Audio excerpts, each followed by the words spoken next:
আসসালামু আলাইকুম ওয়া রাহমাতুল্লাহি ওয়া বারাকাতুহু। ওয়ালাইকুম ওয়ালাইকুম আসসালাম। আসসালাম ওয়া রাহমাতুল্লাহি ওয়া বারাকাতুহু। তোর আওয়াজ অনেক কম হচ্ছে।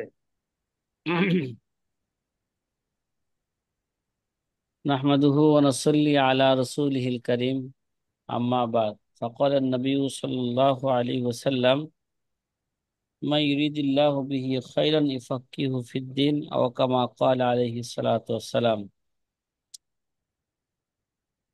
আজি ছাত্র ভাইরা,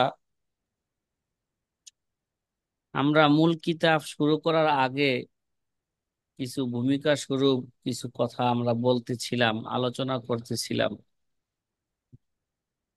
পূর্বের ঘন্টায় আমরা পূর্বের ঘন্টার শেষের দিকে আমরা আলোচনা শুরু করতেছিলাম, যেহেতু আমরা জানতে পারলাম কাওয়াইদুল ফিকহিয়া, আল কাওয়াইদুল ফিকহ কিতাবটা এটা উসুলে ফিকহের কিতাব। কিসের কিতাব ভাই এটা? উসুলে ফিকহের কিতাব। আমরা উসুলে ইফতার মধ্যে আমরা একটা উসুল পড়ে আসছিলাম, শুধু কাওয়াইদের উপর ভিত্তি কইরা, মানে শুধু উসুলে ফিকহের উপর কি ভিত্তি কইরা মাসআলার জবাব দেওয়া, এটা কি নাই? জায়েজ নাই। এবং তার নজিরের উপর ভিত্তি করেও ফতোয়া দেওয়া কি নাই? জায়েজ নাই। হ্যাঁ, যেখানে একান্ত ভাবে কোনো মাসালার সহি সমাধান যদি কোনো ফিকহের কিতাবে একেবারে কি নাই পাওয়া যায়, তার শাখাগত মাসালা যদি নাই পাওয়া যায়, তাহলে তখন সে কাওয়াইদের উপর ভিত্তি করে কি দিতে পারবে? ফতোয়া দিবে। তারপর ফতোয়ার সময় লিখে রাখবে সর্বশেষে যে আমি এটার জবাব তৈরি করছি কিসের ভিত্তিতে? হুম এ কাওয়ায়েদের ভিত্তিতে আমি জবাব তৈরি করেছি। আমরা সর্বশেষে আলোচনা করতেছিলাম যে উসুলে ফিকহ কাকে বলে, ঠিক আছে? এবং উসুলে ফিকহের এই কিতাব সর্বপ্রথম কে লিখেছেন এবং তার উদ্ভাবক বা গঠনকারী কে? কাওয়ায়েদ কাকে বলে? জবেতা কাকে বলে? উসুলে ফিকহ, কাওয়ায়েদ এবং জবেতার মাঝে পার্থক্য কি? এবং কাওয়াইদুল ফিকহের ইতিহাস কি? তার সংকলনের ইতিহাস কি? এই নিয়ে আমরা সংক্ষিপ্ত আকারে এখন একটু আলোচনা করতে চাচ্ছি। তারপর আস্তে আস্তে কিতাবের দিকে আমরা কি যাব ইনশাআল্লাহ তাআলা। সাথী ভাইয়েরা, আমরা আলোচনা করতেছিলাম যেহেতু ফিকহ, কাওয়াইদুল ফিকহি এটা উসুলে ফিকহের কিতাব, ওই হিসাবে আমাদের কিতাব শুরু করার পূর্বে জেনে রাখা দরকার ফিকহ কাকে বলে, উসুলে ফিকহ কাকে বলে। যেহেতু এর নাম দিছে কাওয়ায়েদ, তাহলে কাওয়ায়েদ কাকে বলে? আবার একটা শব্দ আছে জওয়াবেদাতুন, সেটাকে আমরা কাওয়ায়েদের অর্থে কি করি? ব্যবহার করি। জবেতা কাকে বলে? তাহলে উসুলে ফিকহ, কাওয়ায়েদ, জবেতা এর মাঝে কোনো পার্থক্য আছে কিনা, এবং উসুলে ফিকহের সংকলনের ইতিহাস কি, এই ব্যাপারে সংক্ষিপ্ত আকারে একটা আলোচনা আমরা করতে চাচ্ছি। পূর্বের ঘন্টার শেষের দিকে আমরা আলোচনা করেছিলাম যে ফিকহের যত সংজ্ঞা আছে, সকল সংজ্ঞার খোলাসা হইল যে ফিকহ বলা হয় মানুষে এটা জানবে তার কোনটা করা উচিত আর কোনটা করা কি নয়, উচিত নয়। এই জিনিসটা জানার নামই ফিকহ। এই জিনিসটা কি? কোনটা হালাল, কোনটা হারাম, কোনটা জায়েজ, কোনটা কে না জায়েজ, এগুলো জানার নামই হচ্ছে কি ফিকহ। ফিকা। আর উসুলে ফিকহ কাকে বলে, এই ব্যাপারে আল্লামা ইবনুল হুমাম রাহিমাহুল্লাহ তাআলা তিনি এই ব্যাপারে একটা সংজ্ঞা দিয়েছেন। উসুলে ফিকহ বলা হয় হুয়া ইদরাকুল কাওয়াইদিল্লাতি ইয়াতাওয়াসসালু বিহা ইলা ইসতিমবাতিল ফিকহি। কি বললাম? হুয়া ইদরাকুল কাওয়াইদিল্লাতি ইয়াতাওয়াসসালু বিহা ইলা ইসতিমবাতিল ফিকহি। মানে উসুলে ফিকহ বলা হয় এমন কিছু কাওয়ায়েদকে কি করা, অনুধাবন করা, এমন কিছু কাওয়ায়েদকে জানা যার মাধ্যমে ফিকহি মাসালা ইস্তেমবাত করার কি হবে, উসিলা হবে। যার মাধ্যমে কি করা যায়, ফিকহি মাসালা ইস্তেমবাত করা যায় এমন কিছু কাওয়ায়েদ, কাওয়ায়েদ সমষ্টির নাম যার দ্বারা ফিকহি মাসালা ইস্তেমবাত করা যায় তাকে বলা হয় কি, উসুলুল ফিকহ। তারই নিকটবর্তী সংজ্ঞা আল্লামা জুরজানি রহমতুল্লাহ আলাই কি করেছেন, দিয়েছেন। শব্দ ভিন্ন, মর্ম এক। উসুলে ফিকহ বলা হয় হুয়াল ইলমু বিল কাওয়াইদিল্লাতি ইয়াতাওয়াসসালু বিহা ইলাল ফিকহ। কি বললাম? হুয়াল ইলমু বিল কাওয়াইদিল্লাতি ইয়াতাওয়াসসালু বিহা ইলাল ফিকহি।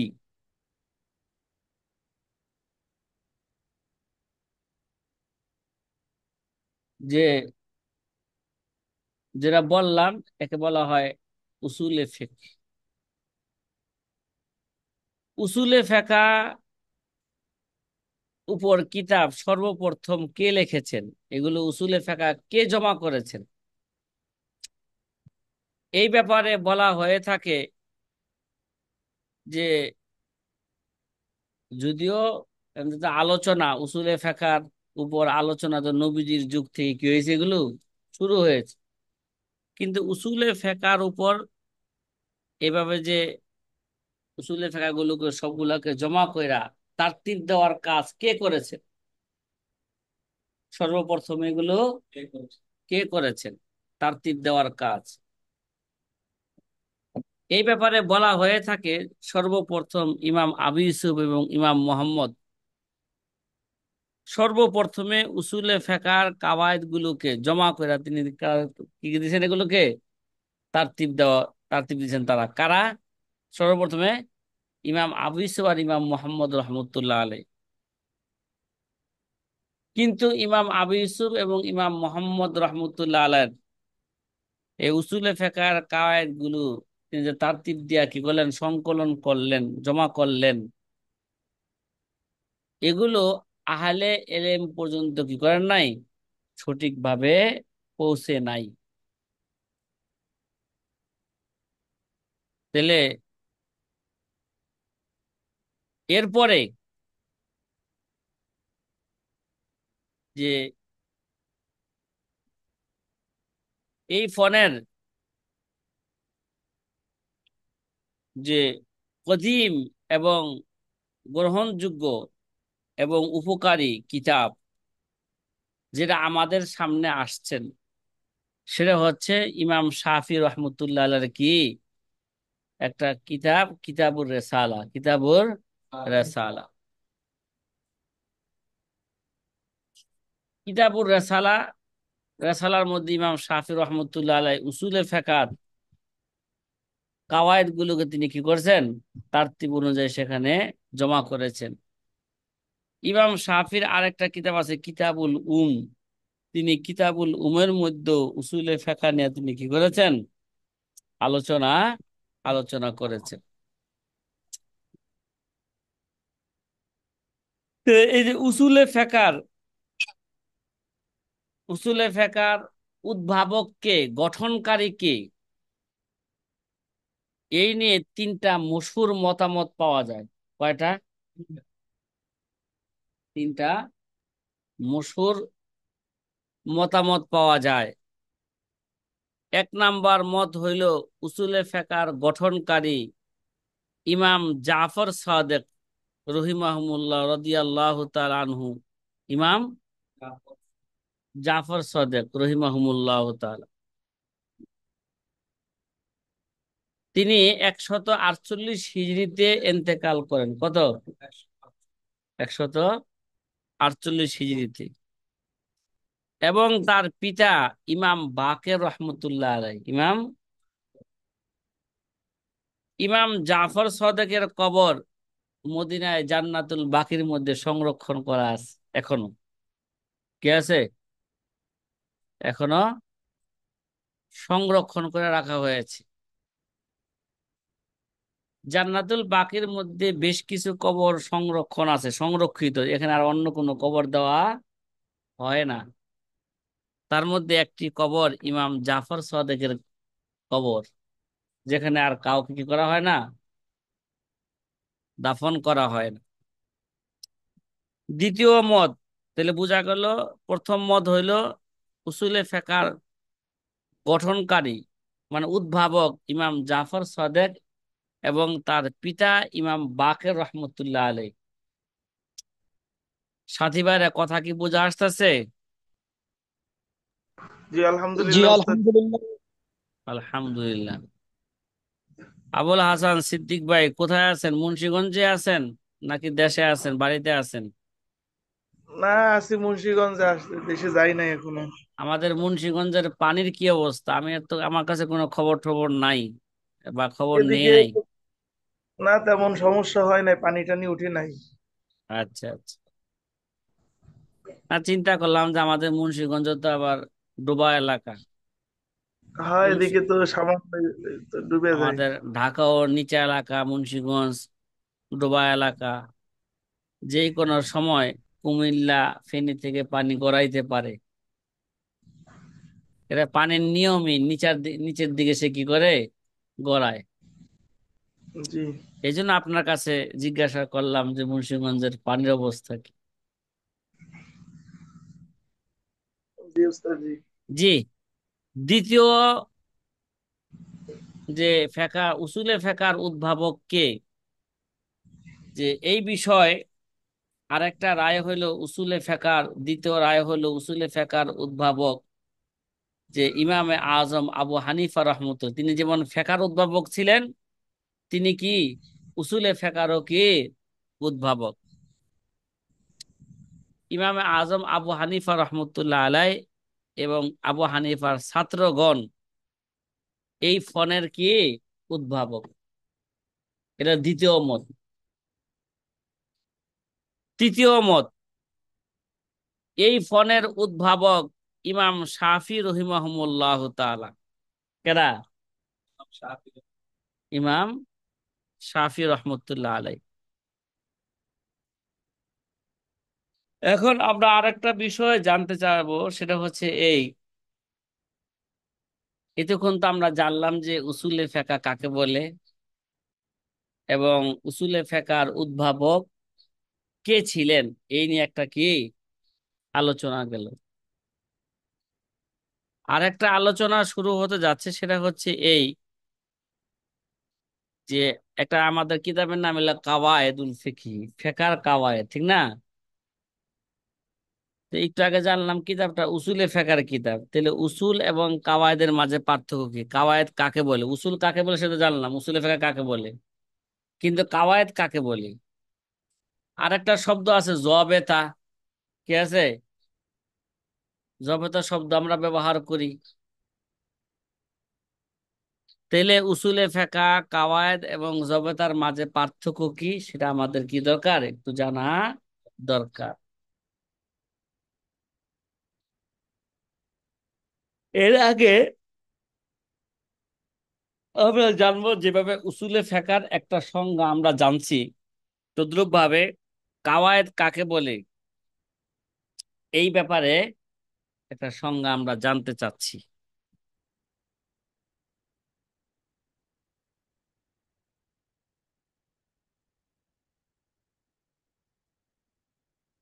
যে কায়দা কাকে বলে, কাওয়ায়েদ কাকে বলে, কায়দা কাকে বলে। কায়দা বলা হয় এরকম কিছু জামে এবং কুল্লি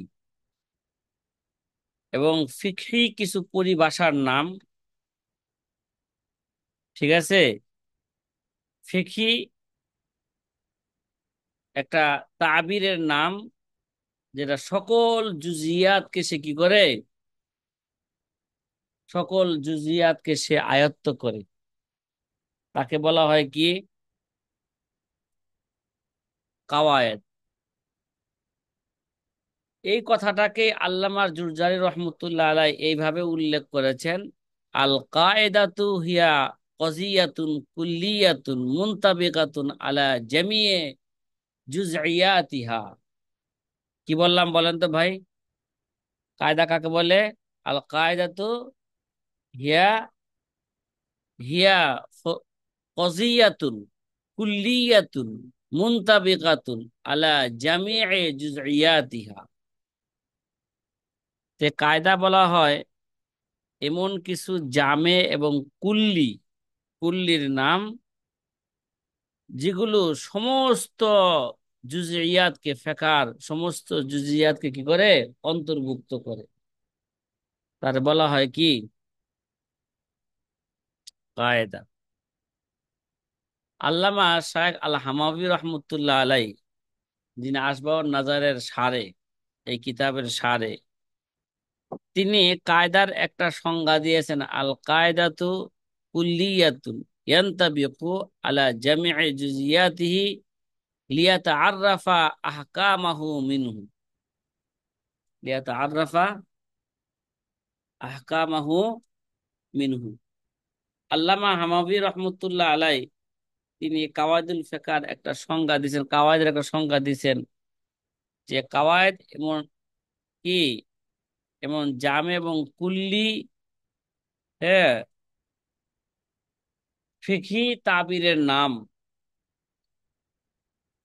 যার দ্বারা, যেগুলো ফেকার সকল জুজিয়াতের উপর প্রয়োগ করা হয়ে থাকে, এবং যাতে করে তার থেকে আহকাম ফেকার বিধিবিধানগুলো কি করা যায়, জানা যায়।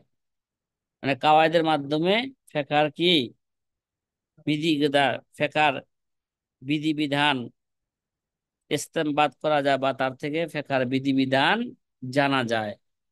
তাকে বলা হয় কি ভাই, কায়দা। আর জবেতা, জবেতাও বলা হয়ে থাকে যে কায়দার নিকটবর্তীর সংজ্ঞার নামই জবেতা। ঠিক আছে? যেটা সকল জুজিয়াতকে কি করে, একত্রিত করে। এই তো কোন আমরা উসুলে ফিকহ, কাওয়ায়েদ এবং জবেতা যে সংজ্ঞা দেওয়া হইলো, আমরা বুঝলাম এগুলো মূলত এক ও অভিন্ন বিষয়। কি এক ও অভিন্ন বিষয়। তারপরও হাইসিয়ত হিসাবে কিছুটা কি আছে, ফরক আছে। কি আছে? হাইসিয়ত হিসাবে ফরক আছে। তাহলে হাইসিয়ত হিসাবে যে ফরক আছে, ফরকটা কি? উসুলে ফিকহ, কাওয়ায়েদ এবং জবেতা, এগুলোর মাঝে পার্থক্য হলো এই, উসুলে ফিকহ হাইসিয়ত হলো, এটা দলিলকে ফলো করা হয় বেশি। কিসে? উসুলে ফিকহের মধ্যে যে উসুলে ফিকহ, এই উসুলে ফিকহটা কোরআন সুন্নাহর কোন দলিল থেকে কি করা হয়েছে, নেওয়া হয়েছে। ঠিক আছে? উসুলে ফিকহের মধ্যে হাইসিয়ত হলো কিসের হাইসিয়ত? এখানে দলিলের। একটা মুস্তাহিদ সবসময় কি করে, একটা দলিলের মাধ্যমে কি করে, মাসালা ইস্তেমবাদ করে। এই জায়গায় তাহলে উসুলে ফিকহের মধ্যে আহকামের হাইসিয়তটা কি হয়ে থাকে, দলিল ভিত্তিক এটা নির্দিষ্ট হয়ে থাকে। যে আহকামের হাইসিয়তে নির্দিষ্ট হয়ে থাকে যে কোন হুকুমটা কোন স্তরের, কোন হুকুমটা কি, দলিল দিকে লক্ষ্য করা, এটা কি আহকাম, এটা কি হুকুম, এটা কি ফরজ, নাকি এটা ওয়াজিব, নাকি এটা সুন্নত, নাকি এটা কি মুস্তাহাব। এটা দলিল ভিত্তিক কি হয়ে থাকে, এটা নির্দিষ্ট হয়ে থাকে। এটা উসুলে ফিকহের মধ্যে দলিলের দলিলের দিকে কি করা হয়ে থাকে, এরা ফলো হয়ে থাকে, দলিলের দিকে লক্ষ্য রাখা হয়ে থাকে। কায়দা এবং জবেতা তার নিকটবর্তী জুজিয়াত গুলোকে কি করে, জমা করার নাম, ঠিক আছে, কিন্তু এই কায়দা এবং জবেতার মাঝে একটা পার্থক্য হলো যে কায়দা সকল বিভিন্ন বিষয়ের জুজিয়াত, শাখাগত মাসালাগুলোকে কি করা হয়ে থাকে, কায়দার মধ্যে বিভিন্ন বিষয়ের শাখাগত মাসালাগুলোকে কি করে থাকে, জমা করে থাকে বিভিন্ন বিষয়ের। যেমন ইন্নামাল আমাল বিন্নিয়াত, এটা একটা কায়দা। দেখা যায় এই কায়দাটা জাকাতের জাকাতের মধ্যে কোথায় নিয়তের প্রয়োজন আছে, কোথায় নিয়ত নাই। এটা নিকার মধ্যেও, সলাতের মধ্যেও, তহারাতের মধ্যেও, সকল বিভিন্ন বিষয়ের কি জুজিয়াতি মাসালাগুলো কি করতেছে, সেখানে জমা করতেছে। ইন্নামাল আমালু বিন্নিয়াত। তেলে কায়দা বলা হয় বিভিন্ন প্রকারের শাখাগত মাসালাগুলোকে, হ্যাঁ, যিনি জমা করে এর নাম হচ্ছে কি কায়দা। এগুলো হচ্ছে কি কায়দা। আর জবেতা বলা হয় যেটা একই বিষয়ের, কি একই বিষয়ের, হ্যাঁ, শাখাগত মাসালাগুলো কি করা হয়, জমা করার নাম হচ্ছে, এটা হলো জবেতা। যেমন তহারাতের উপর শুধু কায়দাগুলো, তহারতের, হ্যাঁ, শাখাগত মাসলাগুলোকে কায়দা কি করে অন্তর্ভুক্ত করে। তাহলে মোটামুটি আমরা উসুলে ফিকহ এবং কায়দা এবং জবেতা কাকে বলে এবং এগুলোর মাঝে পার্থক্য কি, মোটামুটি আমরা জানতে পারছি। যে আমাদের কিতাবের যে কাওয়াইদুল ফিকহের যে শুরুতে একটা সংক্ষিপ্ত একটা খুতবা আছে, এবং এই ওই খুতবার মধ্যে আমরা মোটামুটি আমরা জানতে পারবো যে আল্লামা ইবনে নুজাইম রহমতুল্লাহ আলাই কায়দা এবং জবেদার মাঝে তিনি কি করেছেন, একটু সামান্য একটা পার্থক্য বর্ণনা করছেন। সেটা এটাই, আল্লামা ইবনে নুজাইম রহমতুল্লাহ আলাই তিনি বলেন, আল ফারকু বাইনা জবেদাতি ওয়াল কায়দাতি ইন্নাল কায়দাতা তাজমাউ ফুরুআন মিন আবওয়াবি সিত্তা ও জবেদাতু তাজমাউহা মিন বাবিন ওয়াহিদিন। তাহলে এখানে কি আল্লামা ইবনে নুজাইম রহমতুল্লাহ আলাই কায়দা এবং জবেদার মাঝে একটা কি করলেন, পার্থক্য করলেন। কায়দা হইল বিভিন্ন বিষয়ের শাখাগত মাসলাগুলো কি করবে, জমা করবে। আর জবেদা হইল একটা বিষয়ের শাখাগত মাসলা কি করবে, জবেদা জমা করবে, একত্রিত করবে, তাকে বলা হয় জবেতা। সাথী ভাইরা কথা কি বুঝে আসতেছে? কথা বলেন না। জি আলহামদুলিল্লাহ। আচ্ছা, এবার আমরা নতুন আরেকটা বিষয় নিয়ে সংক্ষিপ্ত আকারে আলোচনা করতে চাচ্ছি। এই কথাগুলো যদি আমাদের স্মরণ থাকে তাহলে আসবাউন নাজার কিতাব যখন শুরু করব তখন ভূমিকা স্বরূপ এই কথাগুলো আর আমরা দ্বিতীয়বার সেখানে আলোচনা করব না। ওই কিতাবের মধ্যে শুরুতে যেই বিষয়টা নিয়ে আলোচনা করা দরকার সেটাই করব, এই বিষয়গুলো আর কি করব না, দ্বিতীয়টা তাকরার করব না। সাথী ভাইয়ের কথা কি বোঝা আসতেছে কি বলতেছি? হুম। জি আলহামদুলিল্লাহ। কারণ আসবাউন নাজার কিতাব তো কি, এটা উসুলে ফিকহেরই কিতাব এবং উসুলে ফিকহের ছড়ার কিতাব। উসুল বর্ণনা করছেন, উসুল ভিত্তিক উসুলের কি করছেন, ব্যাখ্যা বিশ্লেষণ করা হয়েছে। তো ওই জায়গায় আর এই কথাগুলো আর কি করব না, আলোচনা করব না। আল্লামা ইবনে নুজাইম রহমতুল্লাহ আলাই তার আসবাউন নাজারে খুতবার মধ্যে তিনি ইঙ্গিত দিয়েছিলেন যে কাওয়াইদুল ফিকহার ইতিহাস সংকলনের ইতিহাসের দিকে। তাহলে এখন আমরা একটা বিষয় আলোচনা করব সংক্ষিপ্ত আকারে, যে কাওয়াইদুল ফিকহার ইতিহাস কি এবং মানে তার সংকলনের ইতিহাস কি, কিভাবে কাওয়াইদুল ফিকহ কি হইল, লেখা হইল।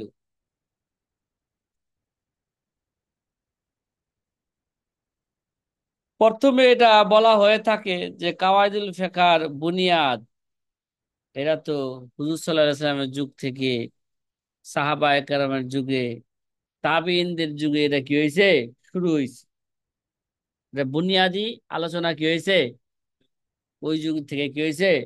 হাদিসে তো ইন্নামাল আমালু বিন্নিয়াত, কোন যুগে, এটা নবীজির যুগে না, নবীজি বর্ণনা করছেন না, কথা কয় এরা, ইন্নামাল আমালু।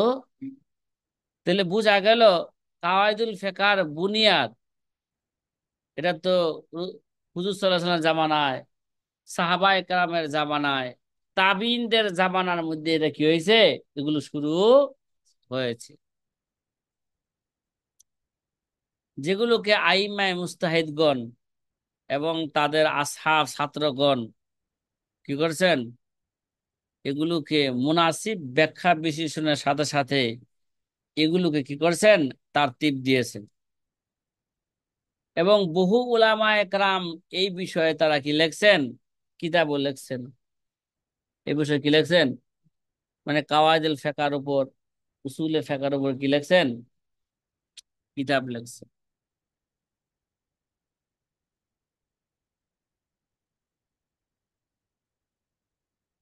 যে বলা হয়ে থাকে সর্বপ্রথমে 17টা কাওয়াইদে কুল্লিয়া, কয়টা, যে এই ঘটনা আসবাউন নাজার কিতাবের খুতবার মধ্যেও কি আছে, সেখানে ইঙ্গিত দেওয়া হয়েছে যে সর্বপ্রথমে 17টা কাওয়াইদে কুল্লিয়া ইমাম মোহাম্মদ ইবনে সুফিয়ান আবু তহের আদ-দাব্বাস রহমতুল্লাহ আলাইহি কি করেছেন, এগুলোকে তারতিব দিয়েছেন। কয়টা কায়দা, প্রথমে 17টা কায়দা। তার ব্যাপারে বলা হয়ে থাকে সে এলেমের ব্যাপারে, এলেমের ব্যাপারে তিনি অত্যাধিক কি ছিলেন, বখিল ছিলেন।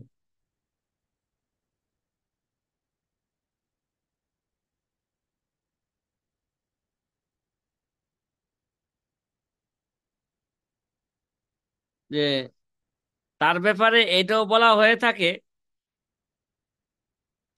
তার হাফেজা এবং ফেকা,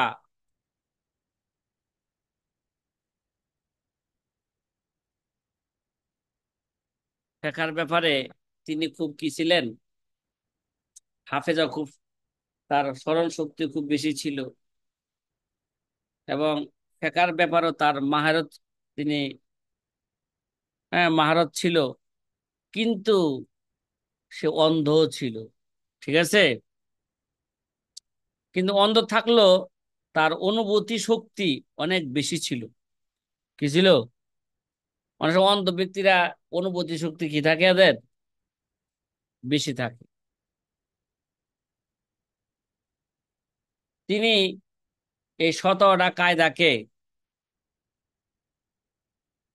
তিনি প্রতিদিন রাত্রে এশারের পরে তিনি এগুলো কি করতেন, মসজিদে মসজিদের মুসল্লিরা যেন এশারের পরে যখন চলে যাইতো, মসজিদের সকল দরজা বন্ধ করে দিয়া তিনি কি করতেন, 17টা কায়দা প্রতিদিন কি করতেন, তিনি একা একা তাকরার করতেন 17টা কায়দা। তাহলে শাফি মাযহাবের এক বড় আলেম ইমাম আবু সাইদ আল হারবি রহিমাহুমুল্লাহ তাআলা, তিনি যখন জানতে পারলেন যে আবু তহের আদ দাব্বাসের কাছে 17টা কি আছে, কায়দা আছে, উসুলের ফিকহের উপর কি আছে? 17টা কায়দা আছে। এই কায়দাগুলোকে জানার জন্য ইমাম আবু সাইদ আল হারবি, শাফি মাযহাবের লোক, তিনি আর আবু তাহের দাবুসির কাছে গেলেন। যাওয়ার পরে এই তিনি তার অবস্থা দেখলেন যে তিনি এশারের পরে কি করে, এগুলো এগুলো তাকরার করে।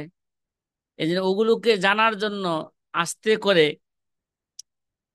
ইমাম আবু সাইদ আল হারবি, সকল মুসল্লিরা এশারের পর তো বাইরে হয়ে গেছে মসজিদ থেকে, সে কি করছে, মসজিদের এক কোণার মধ্যে হ্যাঁ নিজেকে একটা চাটাইয়ের মধ্যে পেঁচায় রেখে দিয়েছেন, যে আজকে দেখি আবু সাইদ কি ইমাম আবু তাহের আর দাব্বা যে 17টা তাকরার করবেন, এগুলো আমি শুনবো। আমি কি করবো, সুন্দর সুন্দর কি করব, এগুলো মুখস্থ কইরা এগুলো আমার এলাকায় আমি নিয়ে প্রচার প্রসার করব। তাহলে একদিন তিনি গেলেন, যাওয়ার পরে দেখলেন যে আবু তাহের কি করলেন, মসজিদের দরজা এসার পরে মুসল্লিরা চলে যাওয়ার পর দরজা বন্ধ করে দিলেন। আর ইমাম আবু সাইদ আল হারবি তিনি চুপ কইরা মসজিদের মধ্যে রয়ে গেলেন এবং নিজেকে একটা চাটাইয়ের সাথে কি করলেন, নিজেকে পেছায় রাখলেন।